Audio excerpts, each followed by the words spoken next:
Ah, le café. Pour des millions de gens, c'est le véritable signal de départ de la journée. Et bien souvent, il est accompagné de son complice de toujours, le sucre. C'est une association qui nous promet une récompense immédiate, un coup de fouet presque magique, mais est-ce que c'est si simple? Et si, derrière cette douceur si familière, se cachait en réalité un véritable piège? Aujourd'hui, on ne va pas se contenter de parler de science. Non, on va plonger ensemble dans une histoire. Une histoire qui, au fond, nous concerne absolument tous. Celle de notre quête du plaisir et de ce qu'on est prêt à faire pour le retrouver. C'est la grande question, n'est-ce pas? Tout amateur de café se l'est déjà posé. Est-ce que ça vient de la torréfaction des grains, de la finesse de la mouture, peut-être de la pression de la machine? Ou alors, est-ce que c'est quelque chose de complètement différent? C'est justement le point de départ de notre enquête. Alors voilà, laissez-moi vous présenter le héros de notre récit. Un jeune homme avec une mission qui tourne presque à l'obsession, retrouver le goût exact, cette sensation parfaite du café que sa mère lui préparait. Ça a l'air simple comme quête, mais vous allez voir, ça va s'avérer bien plus profond et complexe qu'il n'y paraît. En fait, ce que ce jeune homme recherche vraiment, c'est ce sentiment de satisfaction immédiate. Vous savez, en arabe, il y a une expression parfaite pour ça. Mekafa saria, la récompense rapide. Et c'est précisément la promesse que nous vend le duo café-sucre chaque matin. Bon, soyons clairs, d'un point de vue scientifique, cette promesse, elle tient la route. La caféine et le sucre créent une synergie hyper puissante pour un coup de fouet immédiat. On a l'énergie, la concentration et même cette petite bouffée de bien-être. Si on ajoute à ça les fameux antioxydants du café, eh bien sur le papier, la combinaison a l'air absolument parfaite. On pourrait s'arrêter là et dire « bravo le café sucré, c'est le grand gagnant ». Mais comme souvent, quand quelque chose semble trop beau pour être vrai, c'est qu'il y a une contrepartie. Et croyez-moi, elle est de taille.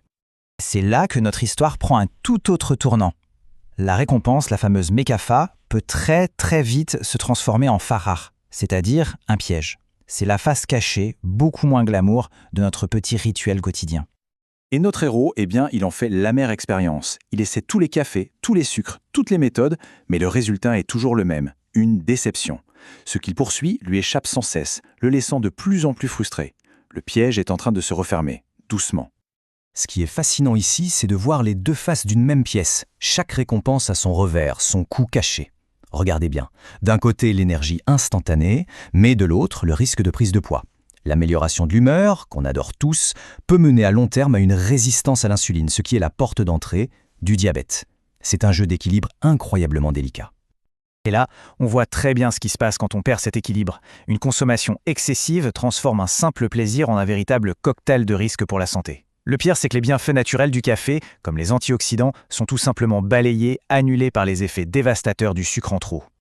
Mais revenons à notre histoire, parce qu'elle est sur le point d'atteindre son apogée. C'est vraiment le moment où la science et l'émotion vont se rencontrer pour nous livrer la clé de toute cette énigme. Après d'innombrables échecs, complètement découragé, le jeune homme se tourne vers la seule personne qui peut avoir la réponse. Sa mère. Le suspense est à son comble. Alors quel est ce fameux secret? Un type de grain oublié? Une technique de préparation secrète? Et là, voilà, la révélation. Ce n'est pas une recette, ce n'est pas un ingrédient rare. C'est l'amour. Une réponse d'une simplicité absolument désarmante qui change radicalement toute la nature de sa quête. Le point crucial, il est donc là. Le jeune homme ne cherchait pas un goût. En réalité, il cherchait un souvenir. Il essayait désespérément de recréer un sentiment, une valeur sentimentale qui, elle, ne se mesure pas en grammes comme le sucre ou le café. Et là, on comprend tout. Le véritable fac, le piège le plus profond de cette histoire, ce n'est même pas le sucre, c'est la nostalgie. En s'accrochant à une saveur du passé, il s'empêchait de savourer le café du présent. Il était devenu en quelque sorte prisonnier d'un souvenir. Bon, alors passons à la leçon pratique de tout ça. Comment est-ce qu'on peut appliquer cette révélation pour construire une relation plus saine et finalement plus heureuse avec notre propre tasse de café? La conclusion de tout ça est à la fois claire et très puissante. Il ne s'agit pas de diaboliser le sucre, mais bien de trouver le juste milieu. La modération, c'est vraiment la clé. Ou, comme le dit si bien le proverbe arabe, al-itidal ou al-mushtar. Voici donc 3 étapes très concrètes. D'abord, sur le plan physique, on réduit le sucre, mais progressivement pour laisser le palais s'habituer. Ensuite, sur le plan mental, on savoure l'instant présent, l'arôme, la chaleur de la tasse. Et enfin, sur le plan émotionnel, on fait la paix avec le passé. On l'apprécie pour ce qu'il était, sans essayer de le revivre à chaque gorgée. En fin de compte, la philosophie derrière tout ça est assez simple. Le bonheur, ce n'est pas d'essayer de rejouer en boucle les meilleurs moments de notre vie. C'est d'être pleinement présent pour apprécier les petits détails qui rendent chaque jour et chaque tasse de café absolument unique. Alors la prochaine fois que vous préparerez votre café, posez-vous la question. Qu'est-ce que je cherche vraiment dans cette tasse?